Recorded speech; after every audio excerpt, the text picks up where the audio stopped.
Bueno, hoy llegamos al final de este estudio de los 10 mandamientos. Hoy estudiamos el último de estos 10 mandamientos, ¿cierto? Que tiene que ver con la codicia. Y de la misma manera que estos últimos 5 mandamientos que hemos estudiado previamente, tiene que ver en nuestra relación con las demás personas.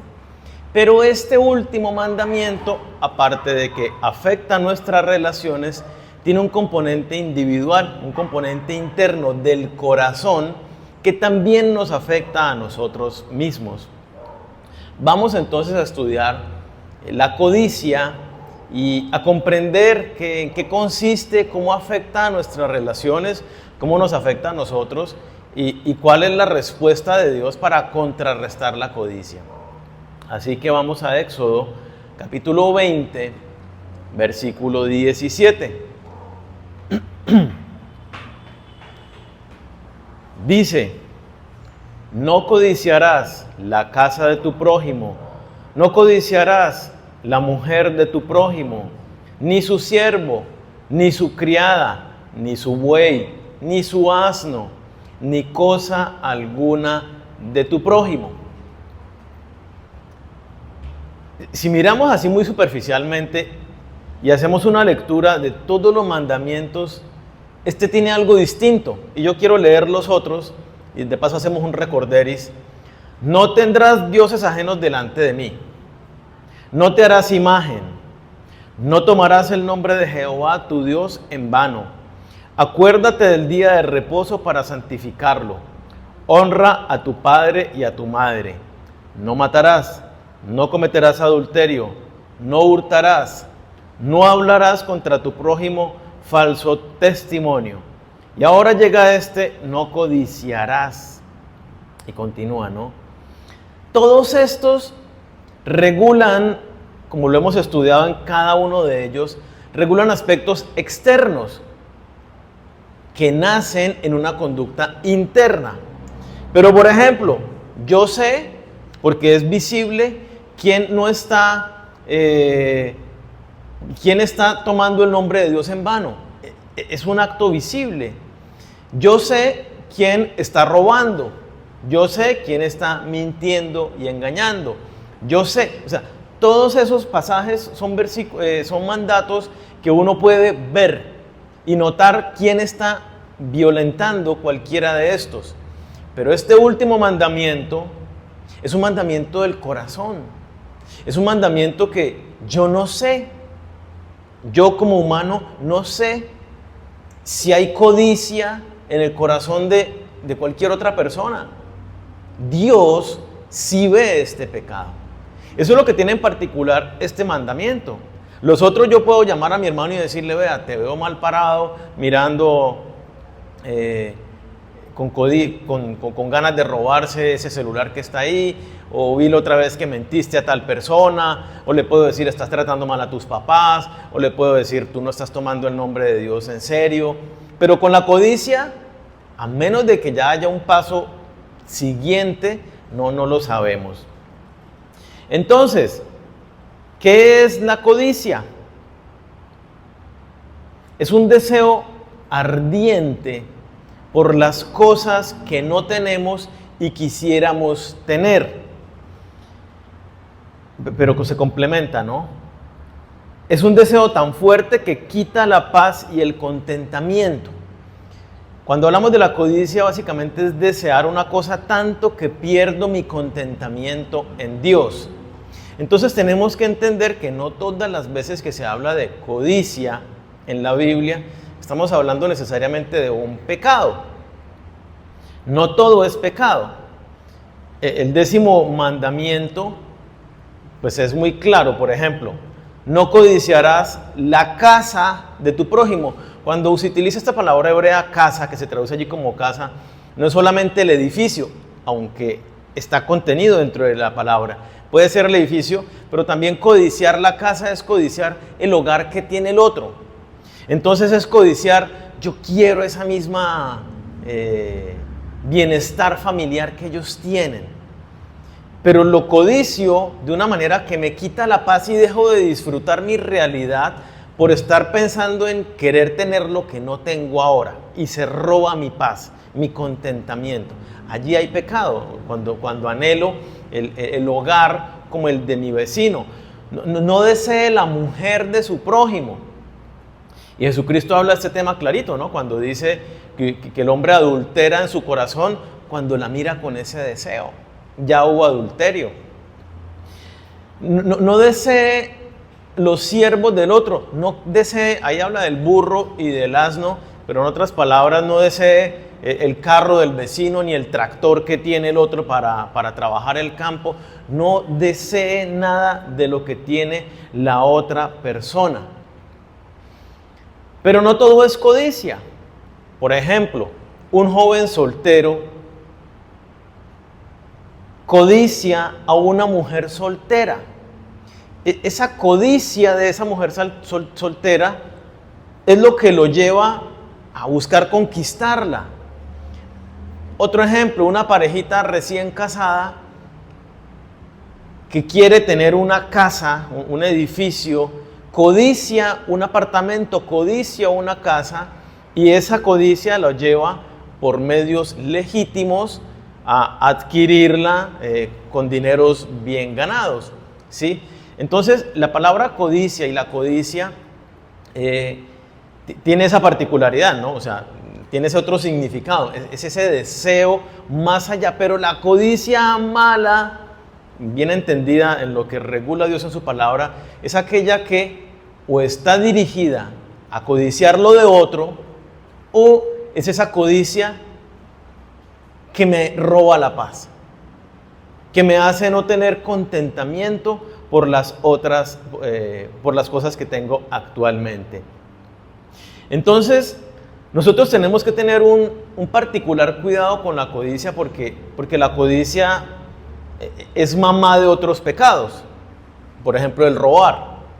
El robar nace de la codicia. Quiero algo que es de otro. O sea, literalmente ya el robo es el acto cometido después de haber cometido el pecado de la codicia. ¿Sí me hago entender? Entonces, debemos entender que cuando Dios habla de la codicia, una vez más tiene que ver con lo que hablamos hace unas semanas de la propiedad privada. Dios está dando por sentado, y eso tenemos que entenderlo, que hay personas que van a tener una casa grande y hermosa, y al lado de ese va a haber una persona que no tiene casa, y al lado de ese va a haber alguien que vive en arriendo. O sea, el que digo que no tiene casa es que vive en la calle, debajo de un puente, en una banca de un parque, y al lado de ese hay alguien que vive en arriendo. Pero al lado de todos esos hay alguien que tiene una casa más grande y más hermosa y más lujosa. Hay una gran variedad de cosas, de posesiones, de personas con diferentes posesiones, y Dios dice: pilas, usted no va a estar mirando lo que tiene el otro. Cada uno ha recibido algo. ¿Basado en qué? Llámese la gracia de Dios por un lado, pero por otro lado también la diligencia o la pereza con la que las personas se desempeñan en la vida. Hay unos que tienen más, consecuencia de que son diligentes y trabajan y se esfuerzan más. Hay otros que no tienen nada porque son perezosos, y si miramos los proverbios, hay un montón de palabra que habla de este tema. Entonces, hay diferencias. Y Dios nos dice: cada uno tiene que mirar lo suyo propio y disfrutarlo. Y alegrarse por lo que tiene. El que tiene más, gloria a Dios por ese que tiene más. Y el que tiene menos, Señor, gracias por lo que me has dado, y voy a ver cómo puedo yo ayudar al que tiene menos. Siempre contentos, siempre gozosos delante de Dios con lo que tenemos. Entonces, el peligro de la codicia está en dos aspectos. Uno, cuando deseo las cosas de mi prójimo, y dos, cuando la codicia me lleva a perder la paz y el contentamiento en mi corazón.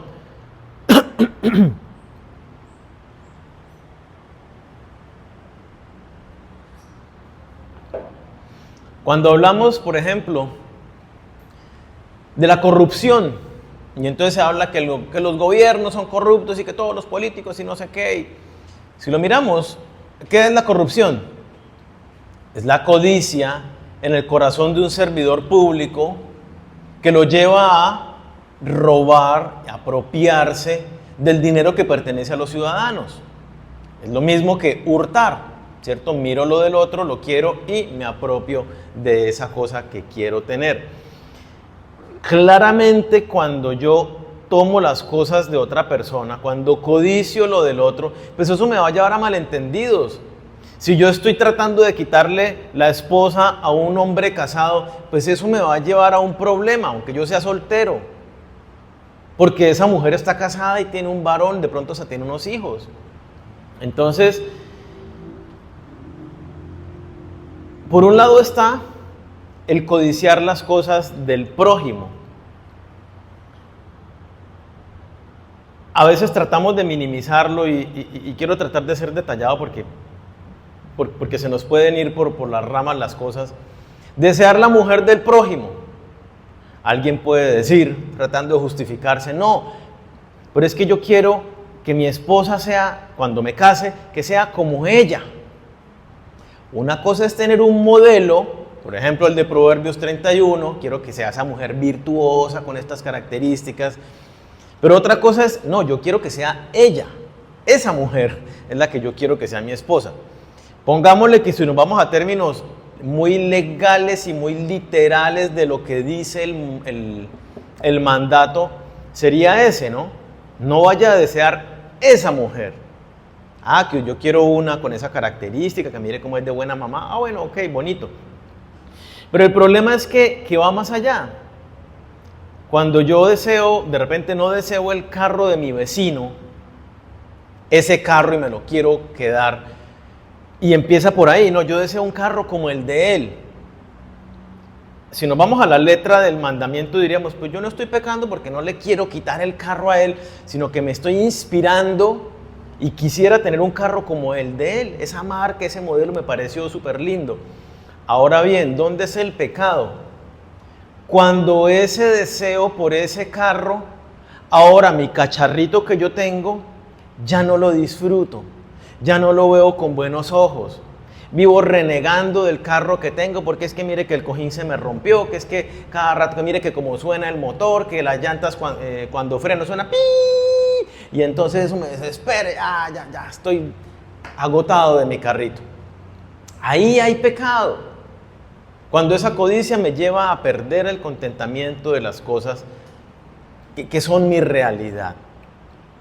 Santiago 4 nos habla de este tema y nos plantea, ¿no?, el conflicto que presenta entre las personas la codicia. Santiago 4, versículo 1 y 2.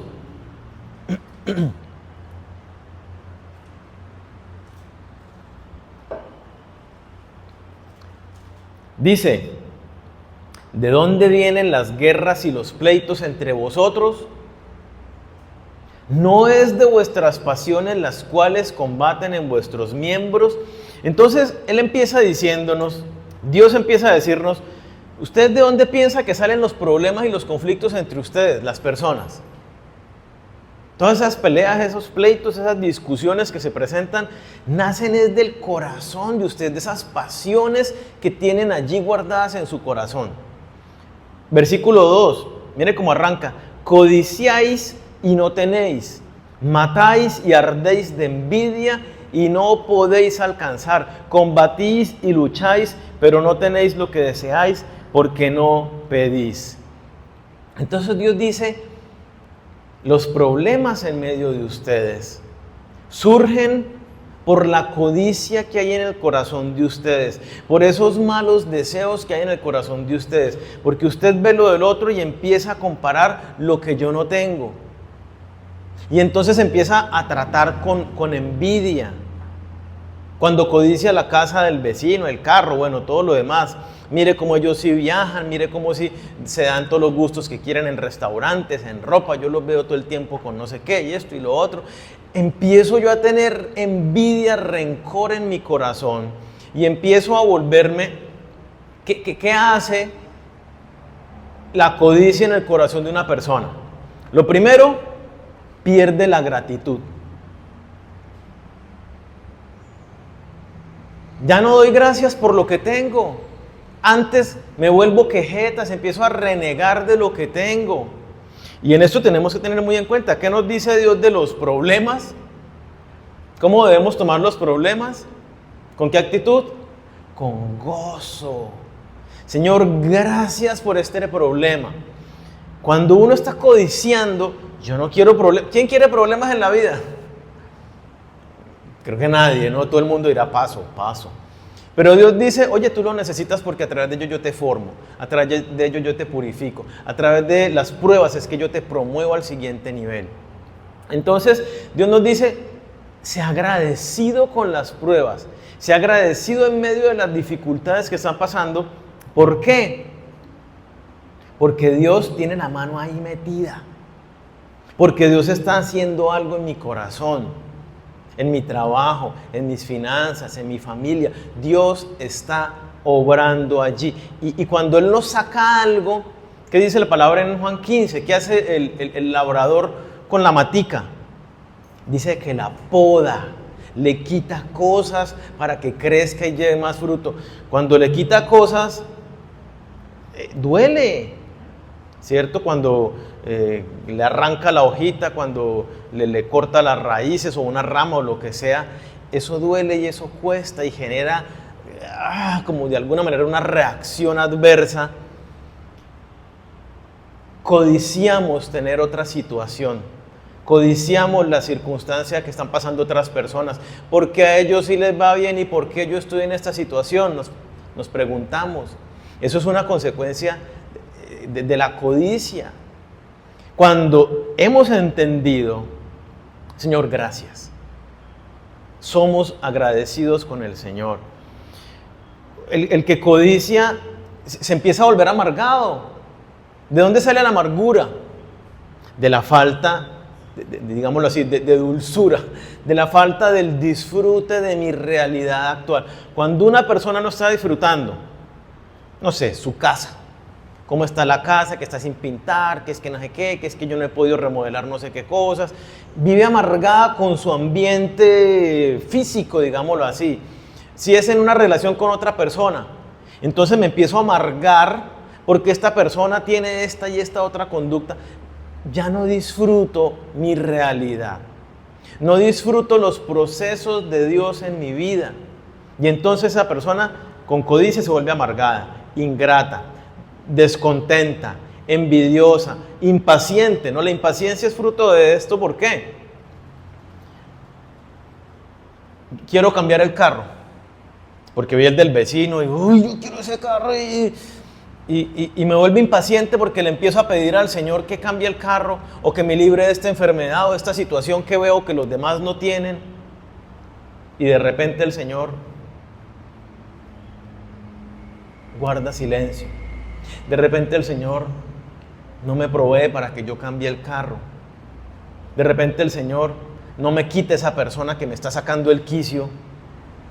Y entonces, si sigo codiciando y no entiendo los propósitos de Dios para mi vida y me someto a ellos, pues me cargo y desespero porque no pasa nada. Y es una perspectiva equivocada. Sí está pasando. Lo que pasa es que usted tiene su corazón endurecido y no quiere ver lo que Dios está haciendo. No pasa nada conforme a lo que usted quiere que pase. Pero es que lo que Dios quiere hacer es distinto. Él sí nos conoce bien y sabe lo que necesitamos. Un corazón adúltero lleva a la persona a ser ladrón, mentiroso, engañador, traicionero.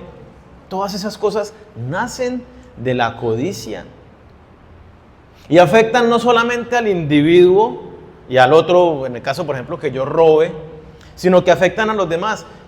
¿Cómo es vivir con una persona que no está agradecida por lo que tiene, que está amargada porque todo lo que tiene le parece malo?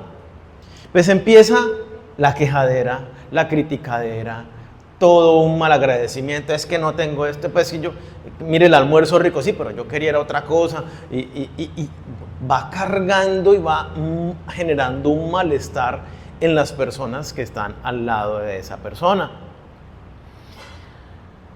Dice entonces Ahí mismo Santiago, ¿no? Combatís y lucháis, pero no tenéis lo que deseáis porque no pedís.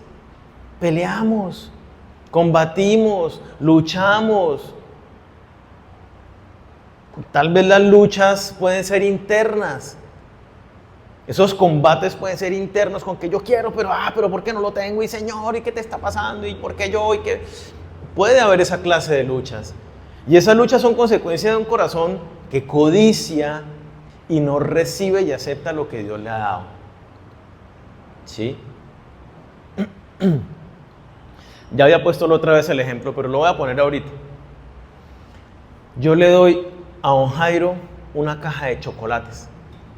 Pongamos que el chocolate es bueno y que a todos nos encanta el chocolate. Le doy a don Jairo una caja de chocolates, 100 chocolates. A doña Nancy le doy otra caja de 100 chocolates. A Steffi le regalo una chocolate. De repente a Moni no le doy nada.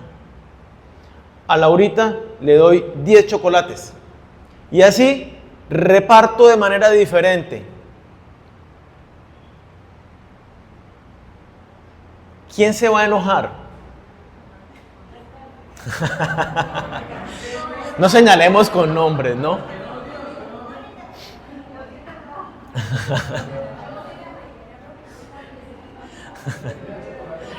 De repente nos enojamos, nos molestamos, nos incomodamos. A mí, ¿por qué Daniel no me regaló chocolates? Me parece absolutamente injusto, totalmente imparcial, que a los suegros les dio 100. Fue a los que más les dio. Ahí todo lambón, todo no sé qué, ¿cierto? Caramba, yo tenía obligación de regalarle un chocolate a alguno de ustedes. No, como así que no tenía por qué regalarle nada a nadie. Y a los que les di, de mi corazón salió. Y gracias, Señor. Al que no le di, Señor, gracias porque sigo vivo. Tú me has dado todas las cosas. Daniel no me dio, no pasa nada. No tenía por qué darme nada y no me dio nada. Gracias, Señor. Alguno dirá, gracias por nada, ¿no? Sí. Pero es que eso es lo que nos pasa. Juzgamos nuestra condición porque vemos al otro. ¿Y yo por qué tengo que mirar al otro? Y entonces el que recibió 10 chocolates o un chocolate mira al que tiene 100 y dice, esta injusticia, ¿cierto? El que no tiene mira al que tiene uno y ya con ese ya se enoja. Pero ese es el problema de la codicia. Yo no tengo por qué mirar al otro. Y aquí estoy hablando no solo de cosas materiales. Mire el otro como en su salud no le da una gripa nunca y yo vivo enfermo cada semana con un mal distinto. Otro mira al otro su condición financiera. Mire, puede ya dejar de trabajar y vive feliz y bien el resto de su vida. Y sus herederos van a vivir tapados de plata. Y en cambio yo aquí de sol a sol, 24 horas del día dándole. Miramos al otro y en comparación con el otro es que nos ponemos mal. Eso es un veneno de la codicia en nuestro corazón. No podemos nosotros mirar al otro. Y eso es lo que está regulando este mandamiento. Usted no mire al otro. Disfrute lo que usted tiene. Usted lucha y combate con usted mismo, con Dios. Entonces de pronto no falta el que se venga a decirme después a la salida, Daniel, yo me siento muy mal. Usted a todos les dio chocolates menos a mí, ¿cierto? Entonces vamos a pelearle a Dios, Señor, ¿por qué a mí no me has dado esa casa de la que yo anhelo o el carro que yo necesito para transportarme? Y de pronto Dios me dirá, ¿tú tienes pies? ¿No tienes piernas? ¿Puedes caminar? ¿A ti no te duele la espalda? ¿Usted qué sabe si al que tiene ese carrazo sí tiene pues una pierna, algún problema o la espalda o alguna condición? O simplemente me dio la regalada gana dárselo. Él está mejor de salud que tú, pero le quise dar un carrito. ¿Cuál es el problema? ¿Cierto? Luchamos y combatimos los unos con los otros, con el Señor. Y deseáis porque no pedís. ¿Y qué es lo primero que tenemos que pedir? Señor, venga a tu reino. Señor, que yo me someta a tu voluntad. Señor, que yo te conozca a ti, tus propósitos para con mi vida. antes de estar pidiendo, Señor, dame el carro, porque al vecino sí le diste, ¿no? Y yo sí soy cristiano, y yo sí hago esto y esto y esto y esto, y el otro ni siquiera te busca y no sé qué.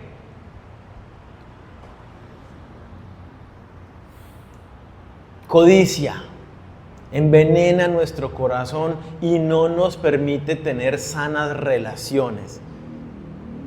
Para seguir con el ejemplo, no falta el que entonces después de que yo repartí chocolates a unos más y a otros menos y a otros nada, no faltan las personas que como no recibieron nada o recibieron menos, le carguen bronca a los que recibieron más. Porque ese es nuestro corazón. Me enojo con ellos, algo deben tener, ¿por qué les dio más? Y eso es favoritismo. Entonces ya me caen mal los otros sin que hayan hecho nada. Eso es lo que destruye nuestro corazón y eso es lo que Dios nos está diciendo, pilas con la codicia, no mire lo del otro. La codicia entonces, el otro aspecto, puede que yo no esté mirando nada de mi prójimo, pero pierdo la paz y el contentamiento con mi realidad y allí también hay codicia. La primera vez que aparece la palabra codicia en la Biblia la encontramos en Génesis, vamos a verlo. Génesis capítulo 3, y es cuando se narra la caída del ser humano. Eva pierde el contentamiento en Dios.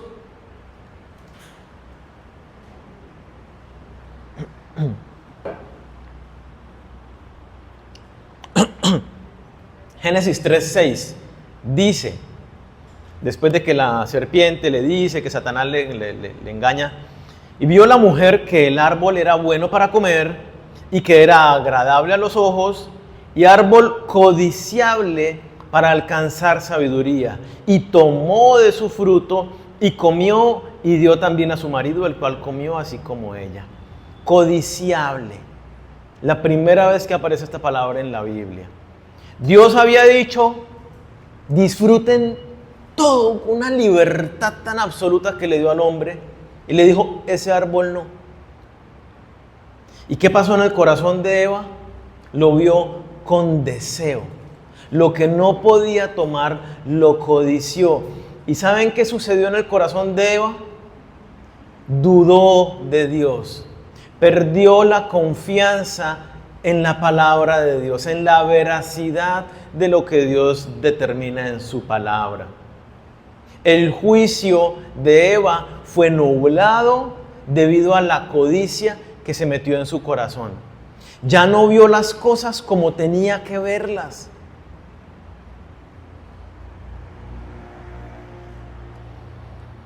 Pensamos que Dios es injusto por permitir determinadas circunstancias en nuestra vida, financieras, de salud, de pareja, laborales, de todo lo que se les ocurra. Y nos quejamos.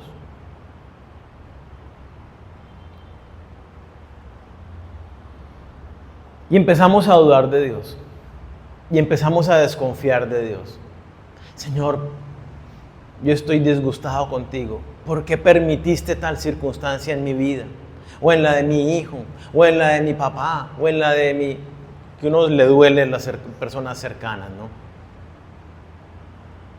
Y empieza a quejarse delante de Dios porque no ha comprendido los planes de Dios, porque no está contento con la voluntad soberana del Dios sabio, amoroso, todopoderoso. Desconfío de sus planes y sus propósitos, dudo de su bondad hacia mi vida, desconfío de su protección y provisión para conmigo.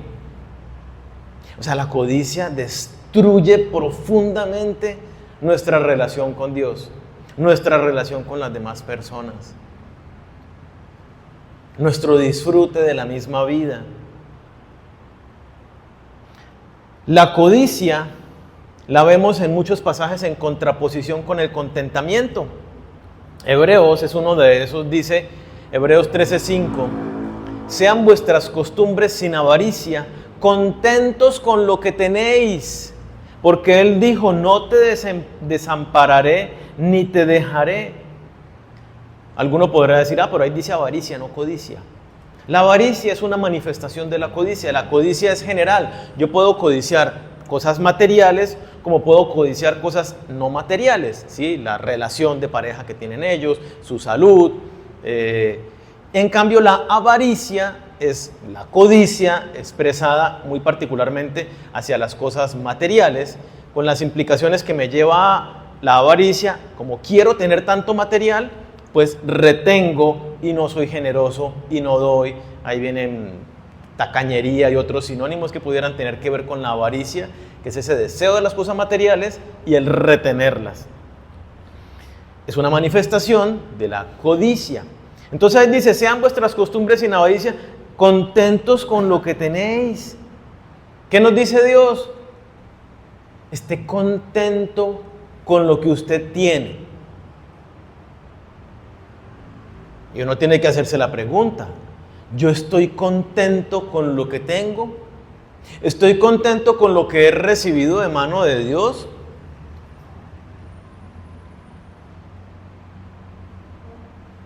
Incluyendo enfermedades, situaciones difíciles en la pareja, en las finanzas, en el trabajo, en mi carácter. ¿Estoy contento?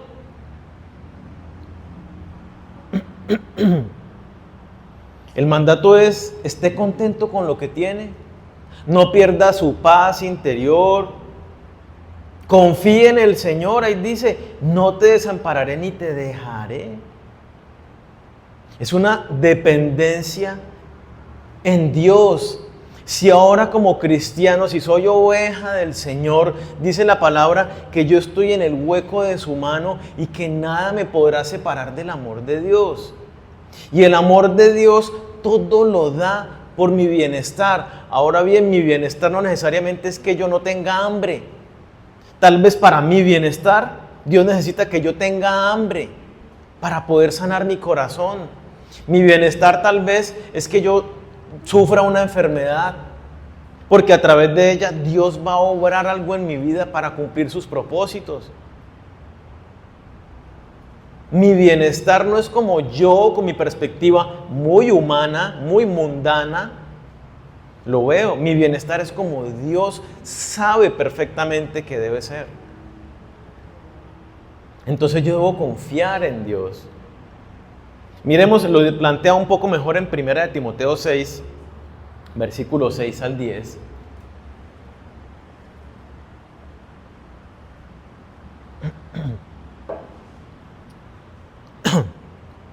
Póngale cuidado.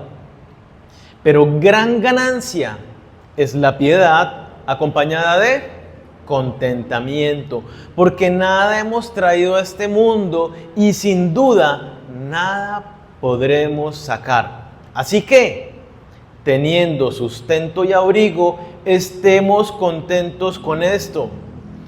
Porque los que quieren enriquecerse caen en tentación y lazo y en muchas codicias necias y dañosas que hunden a los hombres en destrucción y perdición. Porque raíz de todos los males es el amor al dinero, el cual codiciando algunos se extraviaron de la fe y fueron traspasados de muchos dolores.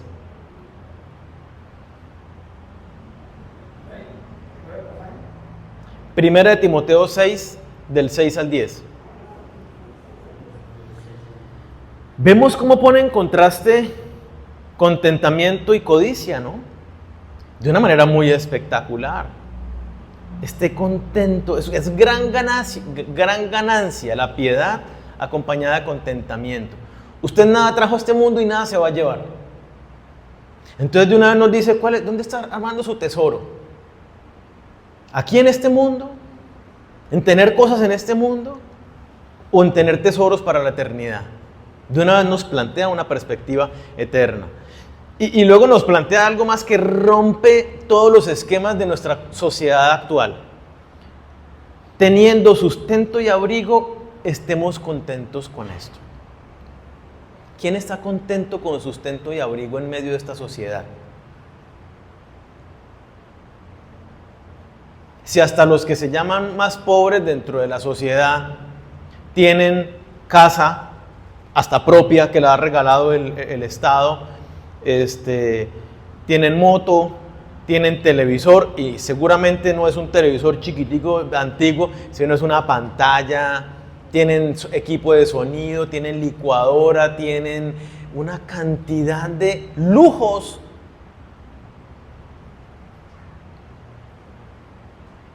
Claro, el que tiene un poco más dice, pobrecito, no tiene un televisor de 85 pulgadas, apenas tiene uno de 40, ay, lástima con ellos, ¿cierto? Porque así es el corazón de la gente.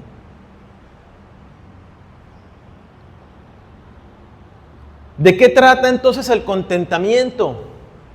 Yo quiero leerlo. El contentamiento bíblico es una confianza interna en la soberanía y en la bondad de Dios.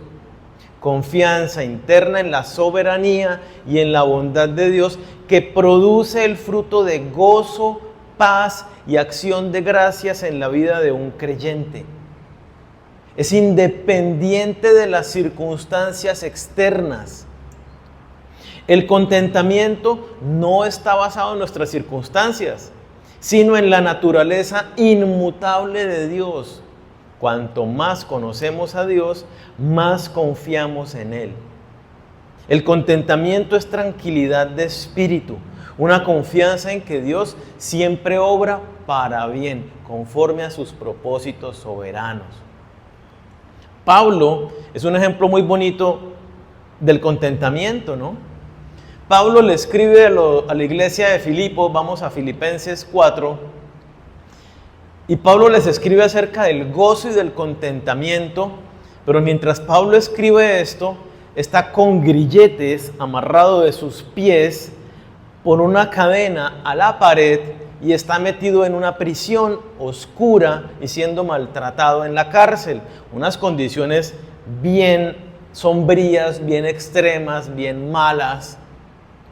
Y perseguido y encarcelado injustamente, ¿no? Por estar llevando la palabra de Dios. Y en esa situación que él está viviendo, escribe Filipenses 4, leámoslo del 11 al 13. Y está dando gracias por una ofrenda que le mandaron. Y dice el versículo 11, no lo digo porque tenga escasez, pero póngale cuidado, pues he aprendido a contentarme cualquiera que sea mi situación. Sé vivir humildemente y sé tener abundancia. En todo y por todo estoy enseñado. Así para estar saciado como para tener hambre. Así para tener abundancia como para padecer necesidad. Todo lo puedo en Cristo que me fortalece.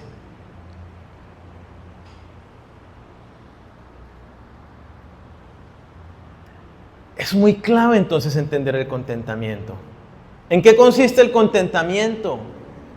Fíjese que Pablo, hay unas características que vemos acá. Dice, he aprendido a contentarme. El contentamiento se aprende. Dice, en todo y por todo estoy enseñado. Pablo fue enseñado en medio de los momentos que tuvo escasez y no tenía para comer nada.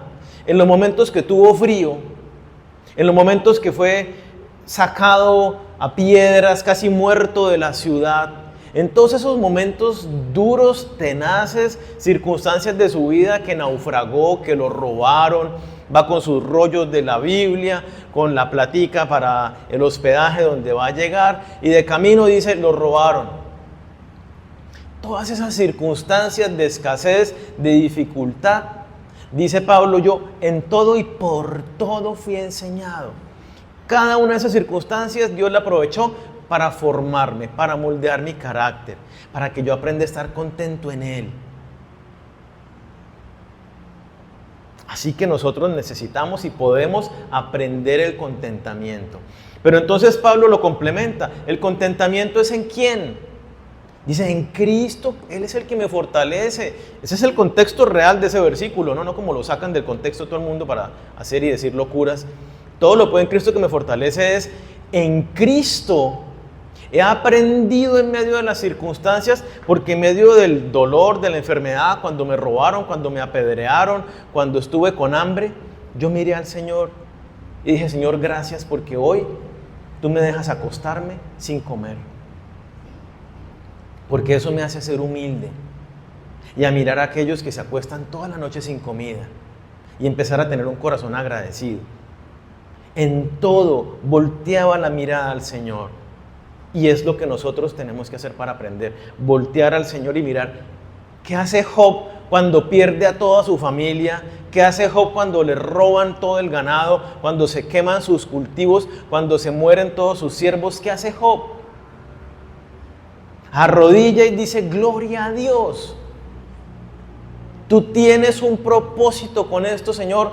Cumple tu propósito. Mi nombre, de mi parte, yo te bendeciré y te glorificaré. Gracias. Tú me diste lo que tuve, era tuyo, ahora te lo llevaste. Gloria a ti, Señor. ¿Cómo estamos nosotros? ¿Aferrados a las cosas de este mundo? ¿Al bienestar de otros? ¿No puedo ser copartícipe de los padecimientos de Cristo como nos lo enseña la palabra? Enseñado. Y el contentamiento, entonces lo aprendemos, es en Cristo. Entre más yo conozco a Dios, entre más yo conozco su carácter bondadoso, entre más yo conozco su amor, entre más yo conozco que Él no cambia, que sus propósitos son para bien de los que lo amamos, entre más yo lo conozco, más me fortalezco y más crezco y más me aprendo y menos me afecta. Y ahí es donde viene el otro aspecto. El contentamiento es independiente de las circunstancias que yo vivo. Por X o Y razón se me dañó el carro y no tengo con qué arreglarlo. Por X o Y razón me enfermé sin aparente razón y tuve una crisis familiar, lo que sea. Independientemente de, yo estoy contento, confiado en lo que el Señor va a hacer ahora en mi vida, en esta situación. Entonces, contentamiento, cuando lo entendemos, tenemos que compararlo y contrastarlo con el conformismo, que muchas personas pueden malinterpretarlo. El conformismo es, por ejemplo, no me fijo en el pasado para estar agradecido, no me fijo en el futuro para anhelar algo y proyectarme y luchar por eso, y entonces mi presente pues carece de iniciativa. Acepto lo bueno y lo malo como si nada, o sea, nada me da nada. Ese es el conformismo. Nada que ver con el contentamiento. En el contentamiento yo prosigo a la meta, a tener un matrimonio mejor, a proveer para mi familia también los recursos suficientes para que no padezcamos necesidad. O sea, me proyecto y lucho y trabajo y me esfuerzo. Y se contrasta con las riquezas. Y no vamos a citar versículos, pero ustedes pueden, los invito a mirar en Proverbios. Hay cualquier cantidad de proverbios que hablan de las riquezas y de las pobrezas. Dice, el pobre es porque no es diligente, es porque al perezoso dice, lo asaltará la pobreza. Pero en casa del diligente siempre hay ahorros, siempre hay cosas, siempre hay abundancia. Y habrá circunstancias que no son regla, ¿cierto? La regla general es esa, que el diligente pues tiene y el perezoso pues no. Pero no necesariamente es la regla. Hay circunstancias que Dios, como le estamos hablando, en su soberanía trae a una familia, a una persona para tratar el carácter, para moldearnos conforme al carácter de Cristo. Entonces, Pablo continúa, ¿no? Y quiero leer ahí nuevamente el versículo 9 de Timoteo, donde estábamos. Los que quieren enriquecerse caen en tentación y lazo y en muchas codicias necias y dañosas que hunden a los hombres en destrucción y perdición. Porque raíz de todos los males es el amor al dinero, el cual codiciando algunos se extraviaron de la fe y fueron traspasados de muchos dolores. Contentamiento se contrasta con la búsqueda de la riqueza como la busca la sociedad actual. La sociedad actual, o más bien Dios nos dice, enriquecerse es ponerse tentación y lazo. Usted se pone aquí un lazo en el cuello cuando usted quiere enriquecerse. El dinero, por diversas razones, es el Dios de este mundo. Cuando digo mundo me refiero de la mayoría de las personas de la sociedad, aunque se autoproclamen y denominen que son cristianos. Muchos cristianos, ¿su confianza dónde está puesta? En el dinero. Yo estoy tranquilo en el Señor si tengo la platica asegurada mes a mes. Si yo sé que tengo una estabilidad financiera, estoy tranquilo en el Señor. Pero cuando usted no tiene esa seguridad financiera de que va a llegar a fin de mes y ya tiene para pagar los servicios o el arriendo, ¿en dónde está su confianza? El que siempre ha tenido, de pronto le cuesta trabajo entenderlo, lo que implica vivir por fe en la parte financiera. Porque siempre ha tenido. Y si tiene unos ahorritos, pues me quedé sin trabajo y ahí tengo como seguir cubriendo. Y no pasa nada. Y tengo para cubrir 6 meses de vivir sin trabajar mientras consigo otro trabajo. Y ya. Pero el que realmente no tiene, el que vive por fe, es una total dependencia en el Señor. Y entonces las personas hoy en día tienen su mirada puesta en el dinero, cristianos inclusive. Por un lado, y por otro lado, el dinero también es malo. ¿Por qué? Cuando tengo mucho dinero, ¿qué hago? ¿O qué haría? ¿Qué hace una persona cuando tiene mucho dinero? Se vuelve desconfiado, empieza a gastarlo. ¿En qué lo gasta? En vanidades. No faltará el generoso que ayuda a otros, pero la mayoría de las personas tienen dinero, y no hablemos de los ricos, pues Elon Musk, ni nada por el estilo, sino la gente que gana un buen salario y tiene dinero no apenas para cubrir sus necesidades, sino que tiene un poco más. ¿Qué hacen con el dinero? Para salir a restaurantes, para comprarme ropa más costosa, para las vacaciones no ir al río, sino poder viajar a Europa, para tener un televisor grande, pagar la cuenta de Netflix, de bueno, todas las cosas. Nos distrae el dinero. El dinero nos distrae porque la gente se ocupa en todas esas cosas materiales, en estar ahí. Entonces voy a meterme a las redes sociales a ver qué me compro. Ya sea en tecnología, en ropa, en cosas para la casa, en decoración. El que tiene plata está mirando todo eso todo el tiempo y pierde el enfoque de las cosas de Dios y de los propósitos de Dios. El dinero se ha convertido en el Dios de la mayoría de las personas. Y entonces, tener dinero, si no puedo ir a restaurantes,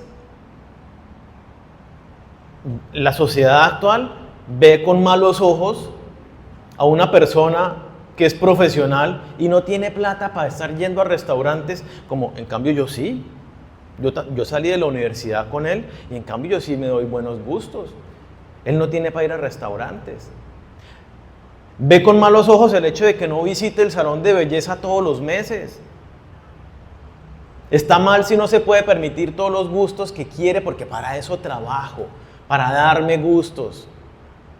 Todos esos pensamientos revelan amor al dinero. Y lo dice la palabra, es la madre de todos los males. Tener dinero no está mal. Abraham estaba tapado en plata.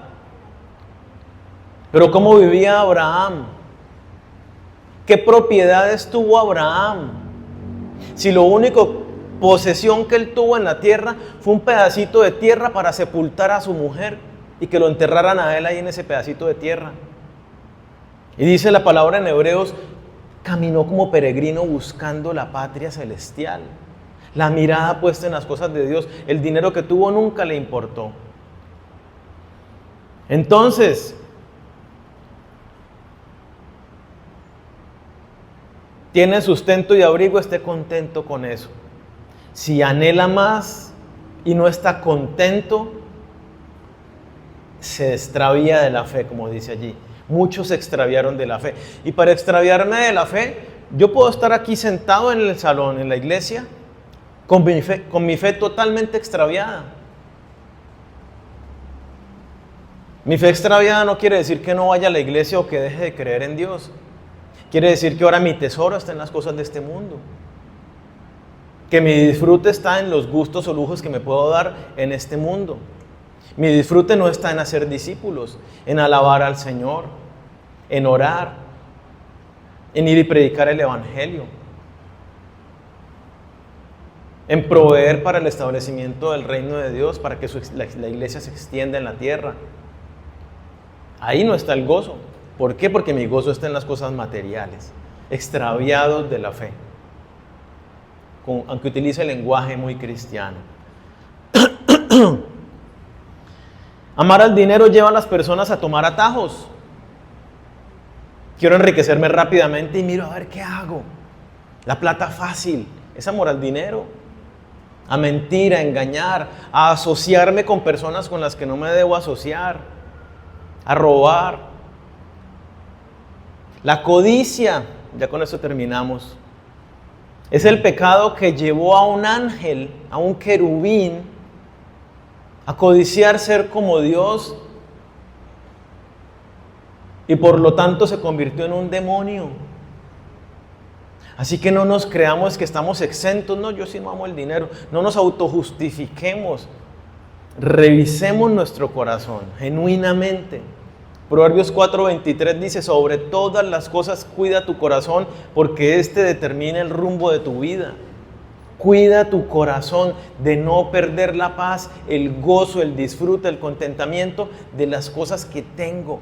Sustento y abrigo, estoy feliz. Que no tengo 8 pares de zapatos, sino que tengo uno. Gloria a Dios por este par de zapatos que tengo.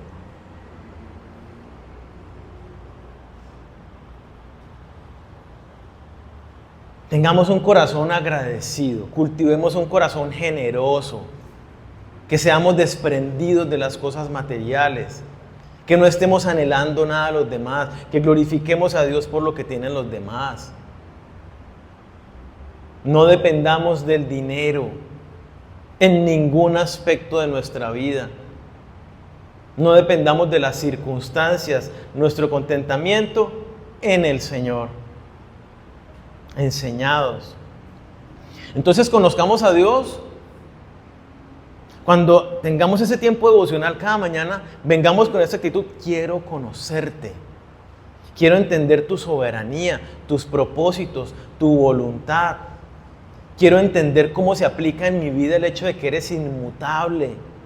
Quiero conocer y disfrutar cada día el hecho de que eres bueno, de que eres misericordioso, que derramas de tu gracia.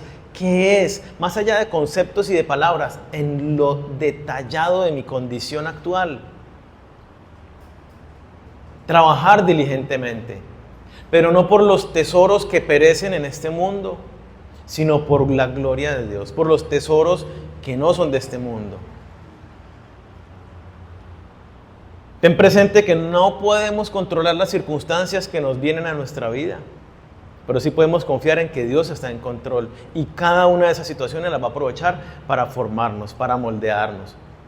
Entonces revisa tu corazón y cuídalo, porque Él está dictando en este momento el rumbo que tú estás tomando en la vida. Oremos.